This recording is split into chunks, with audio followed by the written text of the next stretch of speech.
welcome to Amjamba Africa, Amjamba Time, and we're Maine platforms. We have a special guest today. I wanted to introduce herself first. Oh, thank you for having me. It's wonderful to be with you today. My name is Rachel Talbot Ross. Mm. I live here in Portland. So, welcome, Madam Speaker, and I want to first of all congratulate you on your historic nomination, and please let us know, share with us how you felt when you had been elected the Speaker of Maine House. Well, thank you for your kind congratulations. Um, it was quite overwhelming, actually. I was extremely proud and humbled by the election and the trust that my peers was placing in me. And I also, realized the historic moment that was there, that I was a part of. Mm. But I had always understood that in getting to that particular place was not due to my own achievements, that there were so many people, so many had given their whole lives, and sacrificed their whole lives to work for that moment, so that I didn't arrive at it by myself. It was a combination of many lives that had been lived that reached that point altogether. And I was very cognizant that I may be the vehicle for that achievement, but it was not mine alone. Wow. Please walk us through some of the bills you are sponsoring and through this session that you believe will make a difference in the lives of minorities in Maine if they are passed into law. Well, probably a well-known fact is I sponsor quite a number of bills. I have since I first went to the legislature, and so I have a lot of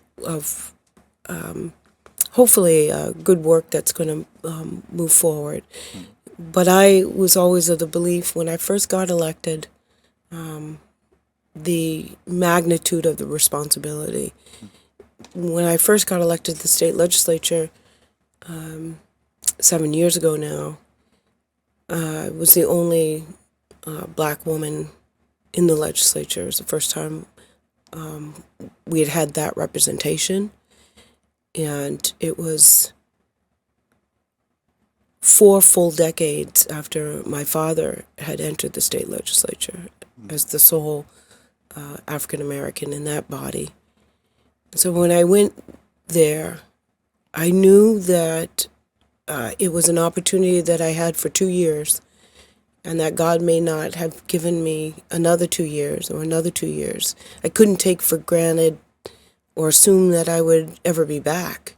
So when I first got to the state legislature, I knew that I needed to put in all the bills that I could that might help move our people forward. And I've been consistently sponsoring a large number of bills because, again, not knowing if you ever get that chance again, you have to do what you can do in that moment. And so I've sponsored bills within the healthcare system in order to give greater access to our people to good quality, affordable health care. I do have another bill in this session to do the same. Sponsored bills within our education system in order to not just bring about curriculum changes, although that's a really important aspect of my work, is to ensure that all of the students in public education in the state of Maine have some aspect of understanding the critical history of African Americans in this state and in this country, but also within education, sponsoring bills that look at teacher preparation programs and getting greater access to foreign credentials. And then I've worked in the area of labor, criminal justice reform that disproportionately impact people of color, and making sure that, yes, that we are included in whatever strategic plans there are for workforce development, but that we're not only seen as labor. And so I've sponsored bills and will continue to fight for access to capital and the ability for us to own our own land and to own our own businesses. So it kind of runs the gamut of a number of systems that will allow our people to be self-determinant in their lives. That's something big, and I wonder, do you have the scope of that? Let me call it systemic disparities or inequities. Do you have the whole scope of that in Maine? There's definitely the, Maine prides itself as being established in 1820 as a free state. But the truth of the matter is that Maine was still participating and benefiting from the global slave trade in 1820. And it was also not realizing its treaty obligations to the indigenous Wabanaki tribes here in Maine. And so Maine does have a very long history with perpetuating systemic racism. A part of my job as a public policy, lawmaker, is to reveal the truth, to identify and name the problem, and then to work towards a solution. And since I've been in the state legislature, I've been trying to name the problem, educate legislators and the public on the disparities within all of these systems, and then work collaboratively to try to eradicate those disparities and never to uphold a system of unfair access and outcomes. So yes, the quick answer is there is systemic racism here in Maine across all systems, and one of my jobs is to name it, to work with others to find solutions, and to try to eradicate an unfair systems. Yeah, it seems that it has been, let me say, a fight all over the years that you've spent in the legislative. And I want to know, how is the push? Is it easy, hard when you push? Can you share with us the experience that accompanies that maneuver? Well, it's a it has its moments of real joy. Being able to work with so many different people from around the state to solve, issues that benefit people's lives, that will benefit people's lives. That's a wonderful feeling. To be part of that process is a wonderful, wonderful feeling. Knowing that you might make a difference in someone's life gets you up every day. That's the value of it all. I will say at the same time that it's been extraordinarily difficult, to have to navigate those systems and sometimes be the sole voice in challenging, that system. Oftentimes you're considered the enemy. And so to have to do that every day where you're seen as an enemy of the state, and not one who is invested in making the state better, I have my good and bad days. It can be daunting and frustrating, but I know I've been taught, and I know by my faith that it is a fight worth doing each and every day. Yeah. Yeah, I'm sure you can relate in the work that you do, and others, who may not have work in such a visible arena, but they certainly know that struggle that I'm talking about. Yeah. Does this question triggers anybody memory that you can share with us?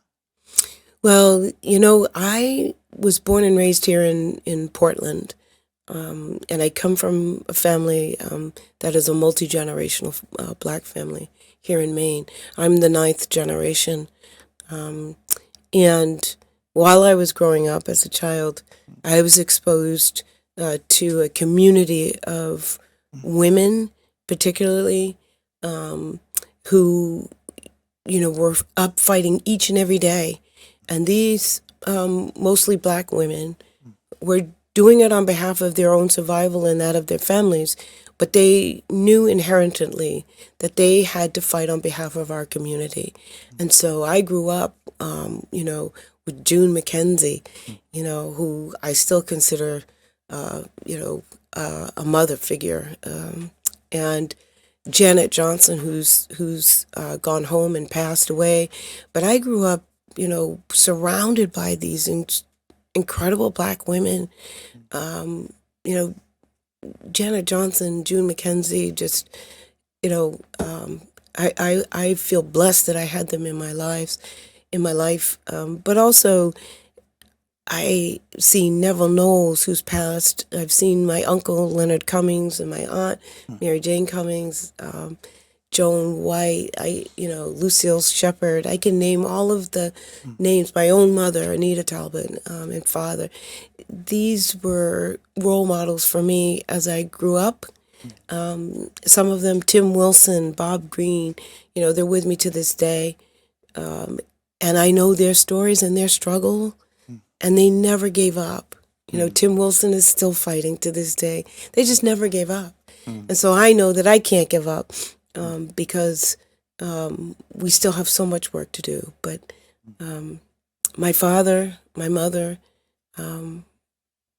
my sisters now, an extended family of strong, resilient, committed, compassionate black leaders. I've had the benefit of their work.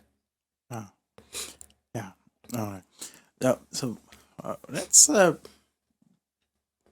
talk about the relation between the legislative and the executive. So, what is your relation with Governor Mills? And do you ever, for example, fear that there is something that is hard to accomplish as far as her signature on the law is concerned?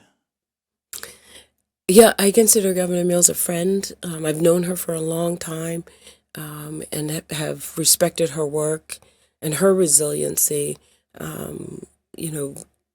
for as long as I can remember. I mean, as the first female governor for the state of Maine, she certainly has had a lot to overcome, and she has done it with grace.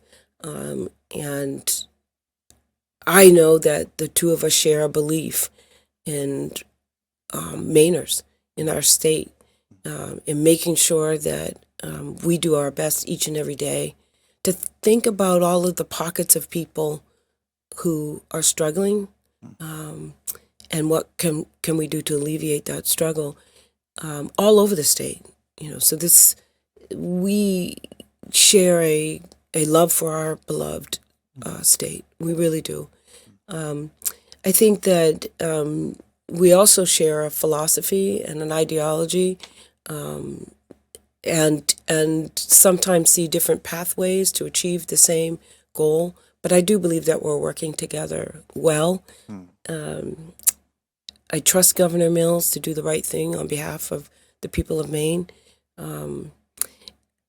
But there are times in which legislation that I believe should move forward, and I've gotten the votes to do so in both chambers, have not become law under her signature. And what that means is that we still have more work to do together. But Yeah. I believe that it's possible in the next 4 years under her leadership to achieve even greater results for the people of Maine. Yeah. Do you have some examples of those laws, maybe two? Because we want to help our audience to know that, wow, this law has not passed through the executive after, grinding the two chambers. Do you have any example to share with us? Of work that I've done that has not become law? Oh, Correct. gosh. Unfortunately, I have a lot. Let's say But two. you said only Two two. most Oh, my God. important It that is you a care shorter. about. I'll have to come back for all the other bills. There are a number of examples, yes. Two that I can think of that I'll be working on, this session, two that are very important to me. One is in the recognition of tribal sovereignty and restoring that to four of the Maine of tribes who are here in Maine. But the restoration of sovereignty is something that I believe in my heart, and I know that the people of Maine want that realized. There's a whole movement across this entire state that want the restoration of sovereignty for our tribal nations. So that is a pretty large body of work that we need to get done. The other is I fully believe that we've not fully done our work in making sure that individuals who are incarcerated in our correctional facilities throughout this state, I do not believe we've done our work in making sure that they have full access to justice. And so there are a number of bills right now, but one in particular that I've been sponsoring over the years allows for an individual who is a resident in a prison facility or a jail to be able to bring a suit against the state if they believe that they have been discriminated against by that facility. So in other words, if you are incarcerated in the state of Maine right now and you happen to be a member of a protected class, you should be able to bring a suit against the state if the state has discriminated against you based on that protected class. Currently, you cannot do that. I'll give you a real example. If you are a black man incarcerated in the state of Maine, and you believe that the facility, the prison facility, the correctional entity has violated your rights under the Maine Human Rights Act, based on the fact that you have a protected class. If you believe that this institution has discriminated against you, you are currently not allowed to bring that suit forward. And so I want your audience to understand that's not full access to justice, and that is not full access to being covered under the Maine Human Rights Act. And so I'm going to continue to work on making sure that we provide that access to justice for those individuals. Yeah. So if I understand it well, if you are incarcerated and then after you are vindicated or released and you think that your rights were violated, so you can't sue back the correctional facilities. So you have some of that right. If you are incarcerated in any of our correctional facilities, during your incarceration, while you're serving your time, if that facility violates your human rights based on a protected class status, so race would be one, gender would be another. So for instance, if I am a black woman, if I was incarcerated and I believe during my time of incarceration that my rights were being violated as a black female, in this state, you currently cannot sue for that discrimination. You cannot. And so I believe that that's an injustice.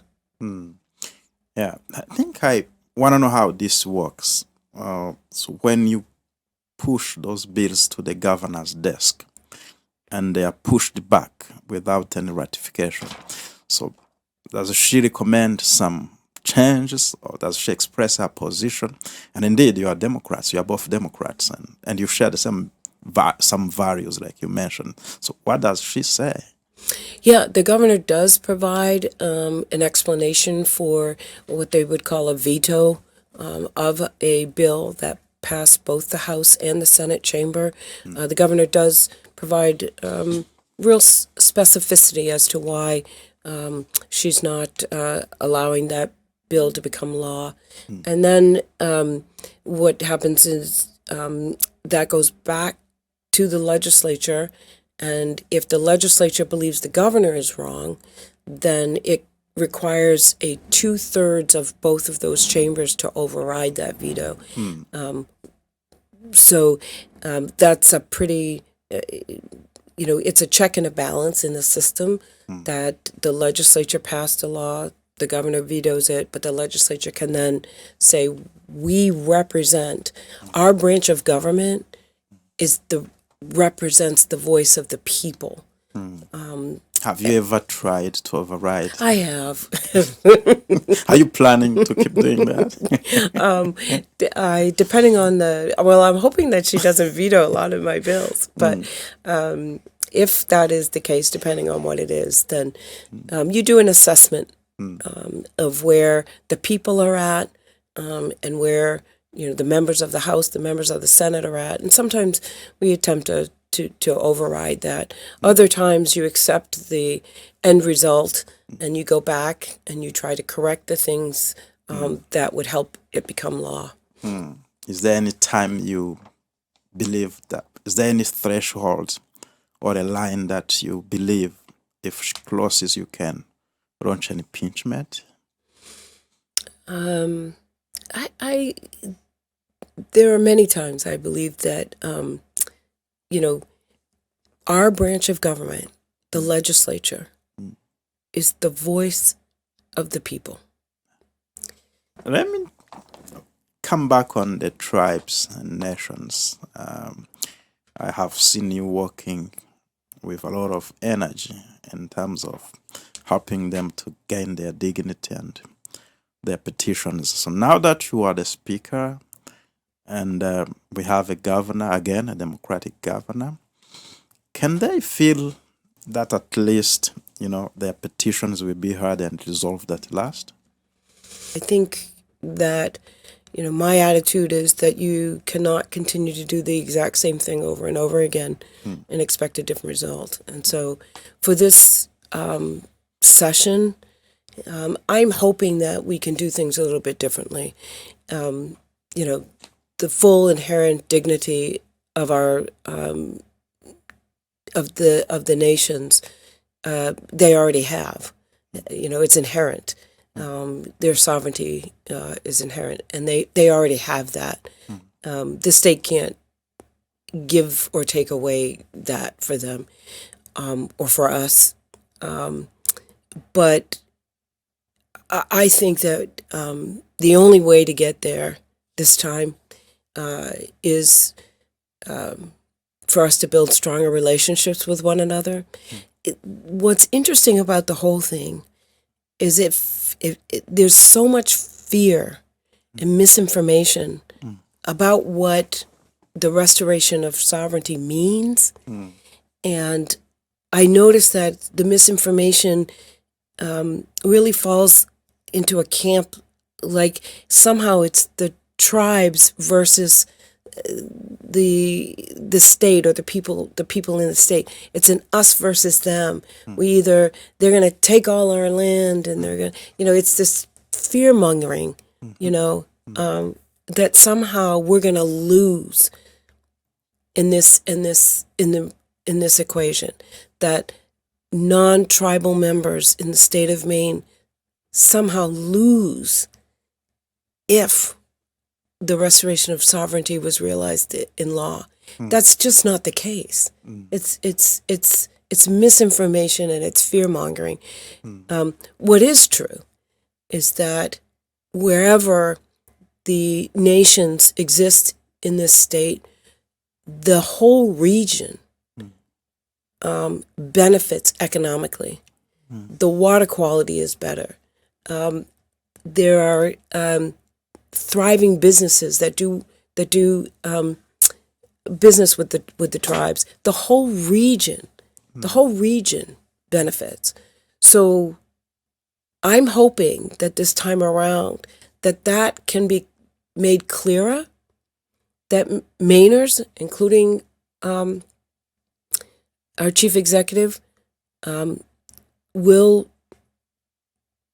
put more value into the fact that all of us will benefit from stronger relationships with tribal nations. And certainly when they have full access to the gains of 570 other tribal nations in this country, when they have full access to those benefits and are able to realize their own governance on their lands and their own determination. We should not be afraid of those things. We should embrace those things. How about a lot of analysis on how the nations and tribes and nations in Maine, they are compared to other states?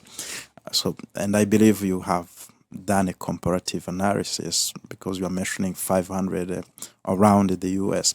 So how is Maine ranked in terms of taking care of their petitions? Do you think Maine is the worst? Do you think how do you consider Maine vis-a-vis other states in terms of relations between the state and the tribes and nations? Yeah, I would never want to speak for them in describing that relationship. I can tell you, that I remember as a child my father working on the exact same issue in the 1970s, the early 70s. My father was working on plumbing issues on the Passamaquoddy tribal land in Pleasant Point. And I've just been exposed to so many ways in which the tribes in Maine have been held back and held to a very, very different standard. It is a painful and troubling, concerning part of Maine history that I'm not proud of.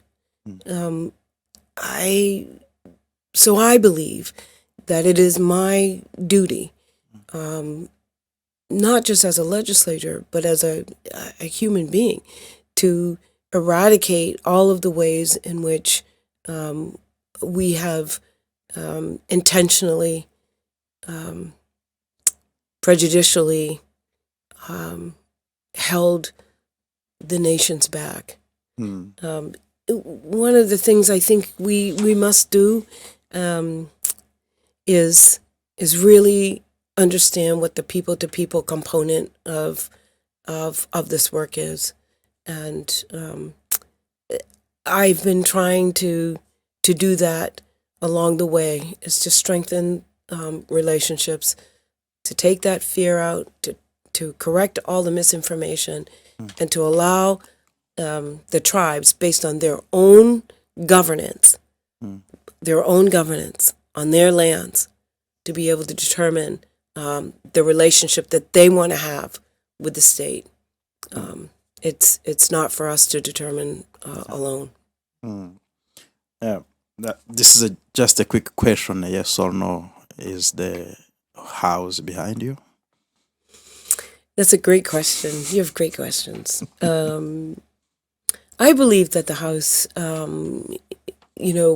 I believe that there are members on within the Democratic, Republican, and Independent parties. I do believe that we have a majority of members who, again, across the political spectrum, who believe the same. There are people working on it. There are a number of people working on this. I'm proud to say that the minority leader in the House, Republican Representative Billy Bob Fockingham, from the very first moment that we were both placed in these positions in our roles, I had asked him if he would come with me, accompany me, to visit the citizens of the various nations. And I'm pleased to say that Representative Fockingham has done so. That is unprecedented. When he and I went to visit the Penobscot Nation,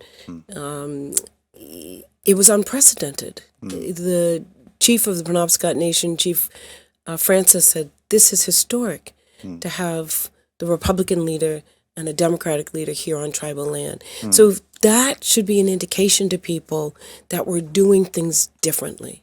We're doing things differently. I think once you get to know people on a very human level, it's very hard then to take steps that would harm them. Yeah, that seems that you have the momentum. I hope so. I hope so. We have a lot of work to do, but I think that the momentum that's happening and the movement that has been created around the restoration of sovereignty out in the public across the state of Maine, that Mainers are leading, that momentum, that movement is coming into the House of Representatives. The people are speaking in Maine, and now the representatives have to hear their people and do the right thing. Let's talk about the housing crisis. It's a shortage, there is no question about it. And I wonder how it's going to be tackled in the eyes of the speaker. So what do you think should happen to housing? Yeah, so housing here in the state of Maine, I believe, has reached the level of a humanitarian crisis. We have a record number of people who are out in the cold. We do not have enough of a integrated support system to take care of folks. I mean, there's one shelter in all of Aroostook County. In Presque Isle, there's only one warming station there, and the record colds that we just went through this past weekend. People who have been wallowing for months in hotels and having to normalize life in a hotel without real privacy and kitchens and things, the transportation, but it's now risen to a level, of palpable crisis, and it's been this way for a while. This is not a new phenomenon, but because of this humanitarian crisis, the president of the Senate, Senator Jackson, and I established a joint select committee on housing, so that this legislature would focus on this crisis exclusively. It doesn't hit just one part of the state. It's not just one population of people. This is a crisis that impacts every part of this state. It impacts every demographic of the state, from our elders, children, all the way to our elders. Every population demographic is impacted. So we felt the need to focus exclusively on housing and all of the ways that housing then impacts the rest of the of your life. If you do not have housing first, then you're not able to connect the other dots in your life. So we're taking it very, very seriously. There are probably a record number of bills being introduced that address housing. And I think for the first time, I'm starting my 7th year, but for me, I've not experienced over the years where the legislature literally starts to acknowledge homelessness as part of the spectrum of what we need to examine in terms of housing. So we're now naming homelessness and identifying those who are unhoused as a critical voice in thinking about what to do around housing. So it's everything from developing more units, more housing units, affordable housing units, to home ownership, but also it is how are we taking care of the least among us? How are we taking care of those who have been chronically unhoused or come into being unhoused for various circumstances? The good news for the people of Maine is that this crisis, the attention to housing, is being done irregardless of political party. This is not seen as a partisan issue. It's not Republicans versus Democrats on housing. We are coming together. Both chambers are coming together, the Senate chamber, the House chamber, Republicans, Democrats, Independents. The people of Maine can feel good about the fact that we are trying to tackle this crisis together. And you'll see, I can come back and talk to you about real specific bills that are going to move this forward for folks. One good indication was the $500 million, almost $500 million that the legislature just approved in a package that looks at rental assistance, heating assistance, and recognizing the crisis that we have. I saw some lawmakers who proposed 200 millions. I think it's last week in Place Herald. I was reading about it. So they proposed $200 million to be invested in housing. Is that the sum that is needed, really? Well, it's not the sum that it's needed. And that was Representative Rebecca Millett who proposed a $200 million investment. It is not the sum that is needed. We need far more than that in order, again, to take a look at the whole spectrum and address and meet Mainers' needs right where they're at. There's a whole component of housing that we need, which is permanent supportive housing, where the housing is first, but all of those supports that one needs to stay in their home, but also to get a job, to access health care, to go to school, to raise your family, all of the supports to deal with recovery from substance use, whatever those supports look like. We do not have a system here in the state of Maine that brings that together so that an individual can navigate that on their own. Yeah, so let's talk about immigrants. So Maine is home for immigrants, and we have undocumented asylees, refugees. And my question is, their conditions are often precarious. What on your legislative agenda is designed to come to their relief? What do you have in the packet for them?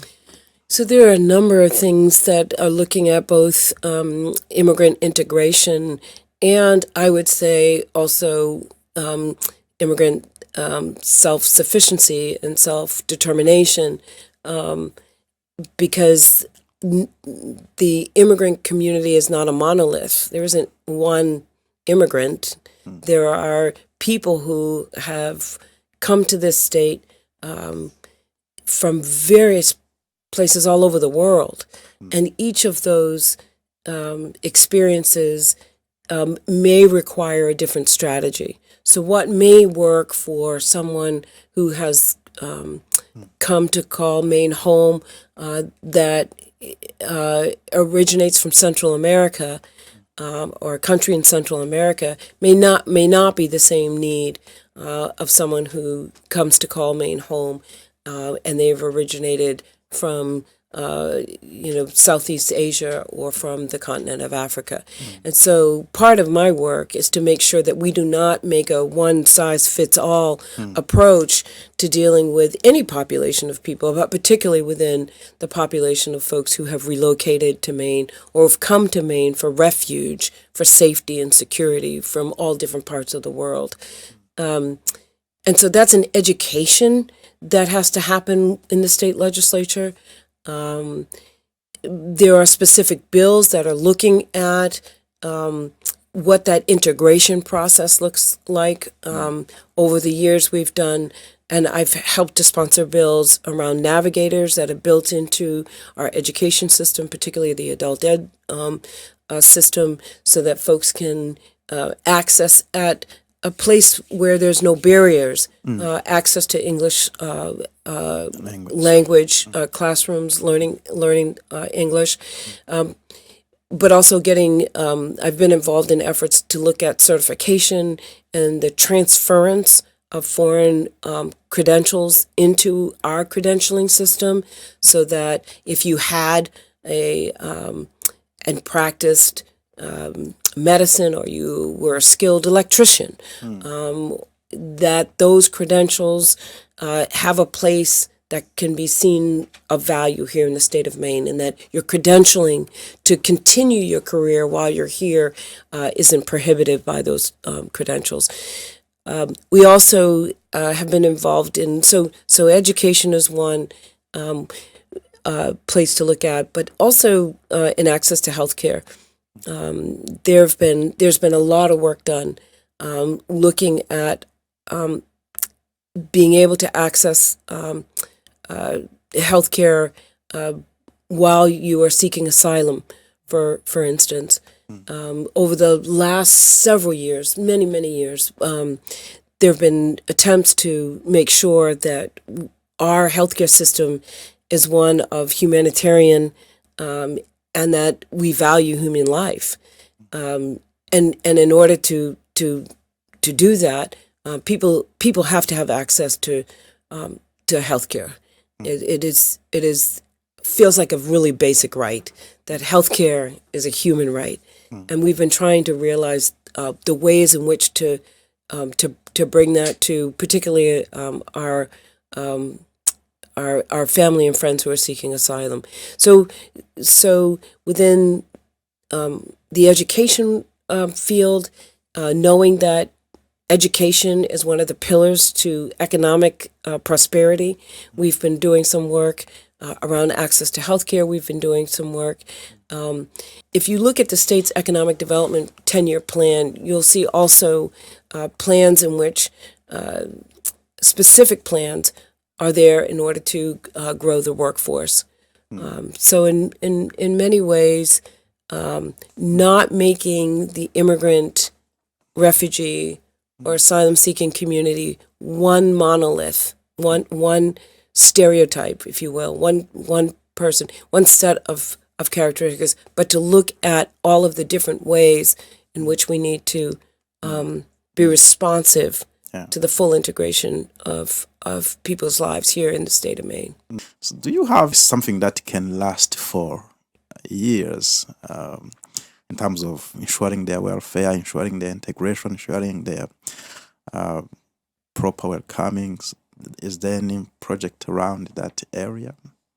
Well, I think certainly we've made a whole lot of progress at the state level by having voices there that represent the lived experience of our immigrant and refugee population.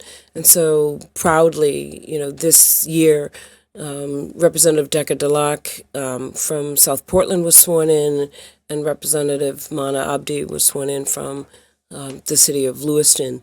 And so having the lived experience and the voice of that lived experience right at the heart of policy development is a huge change. I mean, just astronomical. It is a huge change. It's the step forward. It is the progress that we need to see, and we need to continue to diversify the state legislature with that very different lived experience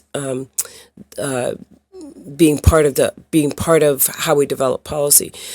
So getting more people elected to office is actually one of the real critical pieces of work that we need to do. But I also think that we need to continue to, I know through many different areas of investment, I know that we need to invest in building up the social infrastructure for immigrants. So making sure that nonprofits and businesses and all levels of what a social infrastructure looks like is led by immigrants, and we support that that development in our communities. One thing we are working on in particular, several legislators are working on, is to try to get a state office that would help coordinate, not dictate, but coordinate the integration process. I think it was disbanded by. So what happened is, yes, there was the federal government. Every state is mandated to have an Office of Refugee Resettlement, and Maine is no exception. Maine used to have that office visible within, I believe it was the Department of Health and Human Services. It had an Office of Refugee Resettlement. Under the former Governor Paul LePage, instead of maintaining that office, which had been in place for years, he issued an RFP, and now the state's obligation for that office is in a contract that's done between the state and Catholic Charities. So Catholic Charities is in essence holding that office of refugee resettlement. They are that's how the state is fulfilling its obligation. So that office is still present. What we think is the next iteration of that, though, is for the state to develop an office in which those who are seeking asylum would be able to access services and navigators and case management, particularly around housing, and so with wraparound services. So we think that that's the next move. And I'm sorry it's so confusing, but we think that's the next move towards looking at sustainable integration for these populations. Yeah, I certainly acknowledge that some of people that I talk to, for example, I have one gentleman who was running for Senate seat. When I was asking him, what do you think about immigrants or refugees? Do you think they have a place in Maine? And his answer was, hey, this policy, this refugee process was destroyed. You know, you see people now coming with Nikes, with iPhones. Those are the answers that he gave me. And you're going to tell me that those are people who are running or fleeing from a disastrous situation? So I kept thinking about that way of thinking about refugees or asylees, and I think there is some work to do. A lot of misinformation and dangerous. I mean, there's some, I bet you and I, if we sat it for another 10 minutes, we could really, do a deep dive into some of the stereotypes and characterization and misinformation of, that actually, are dangerous to have out in the public discourse. First of all, it's not true, and second of all, they can create a climate in which people do not feel like their lives matter or are valued, and can be really quite dangerous. We have an obligation as public servants to make sure that we take every opportunity to dispel the stereotypes and the myths that are based on erroneous information. Yeah. Yeah, I'm sad to hear that.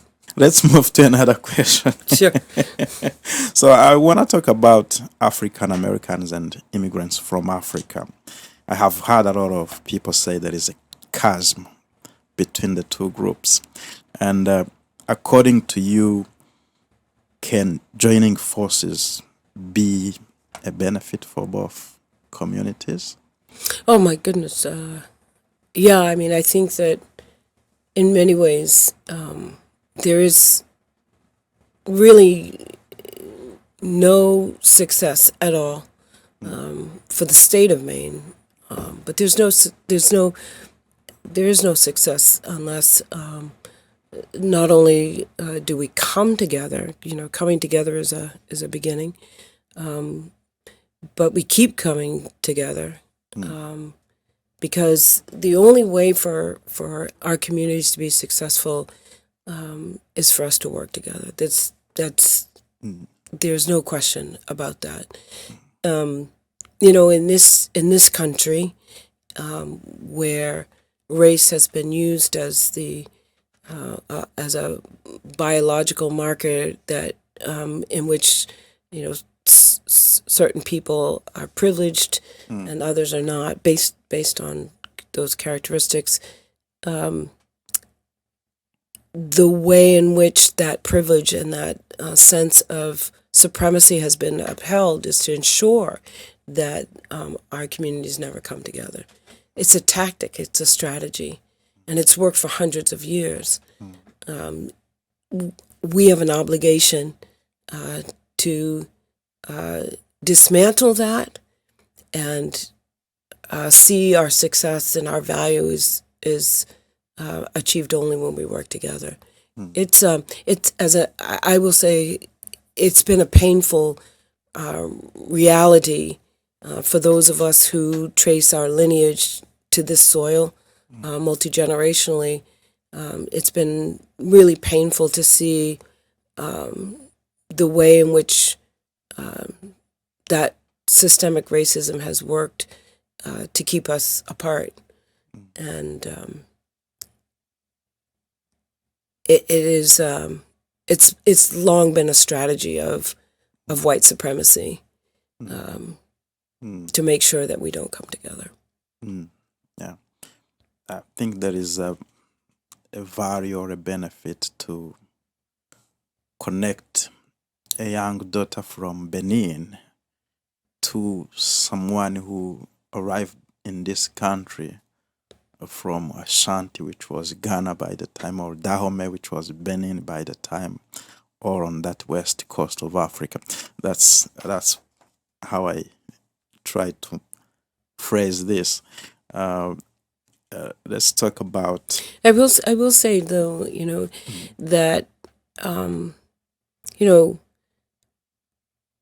in many ways it is our responsibility to change that, right?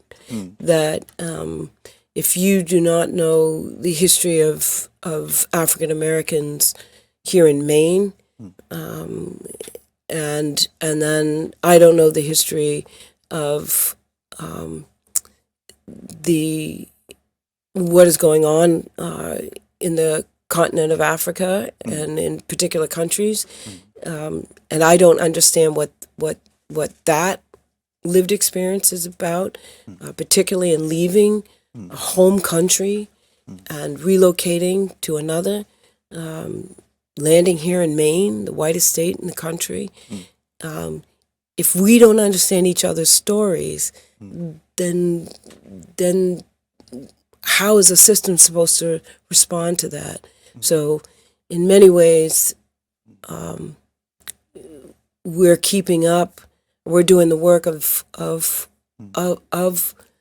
the system by not having an appreciation for each of those lived experiences and trying to figure out what the common ground is in order to move us both forward. Yeah. So, how do you want history to remember you as the first Black American Maine House Speaker? That it's not an individual success. That it's the that I was a good public servant. That I tried to serve all of the people of Maine, and that the livelihoods of people who look like me, the livelihoods of our non-white, communities were improved, and that there were significant progress in eradicating systemic racism. It's kind of what gets me up in the morning, and if I can just use my time, again, to improve the lives of all Mainers,